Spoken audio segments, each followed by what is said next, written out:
রাধে রাধে। আজকের ভিডিওটা শুরু করলাম আমার গোপুসোনাকে নিয়ে। তো আমি সকালবেলা উঠে সবার আগে আজকে স্নান করে পুজো পাঠ দেবো, তারপর রান্নাবান্না তোমাদের সাথে শেয়ার করব।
তো আপাতত পুজো পাঠ শেষ হলো, আর দেখছি কতটা দূর রান্না করব। এবারে আমি রান্নাবান্নার দিকে একটু যাব। আপাতত পুজো টুজো সব শেষ করলাম। এই যে সমস্ত পুজো হয়ে গেছে। আগে আমি এনাদেরকে দেব, তারপর আমার ঘরের সমস্ত কাজ। তো এবারে আমি আজকে প্রচুর রবিবার কাজ থাকে, একটু কাচাকুচা করেছি, সমস্ত জায়গা পরিষ্কার পরিচ্ছন্ন করেছি। তো ভাবলাম পুজো পাঠ শেষ করে, ঘরের কাজ শেষ করে তবে আমি রান্না বসাবো।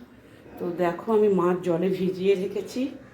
তো জানি না এখন কতটা সময় হবে, না হলে আমি সেদ্ধ ভাত করে নেব, কারণ আমার নিজের খাবার জন্য আমি অত ভাবি না, আগে আমার ঘরের কাজ। তো ঠিক আছে, আজকে ভিডিওটা এই পর্যন্ত, টাটা।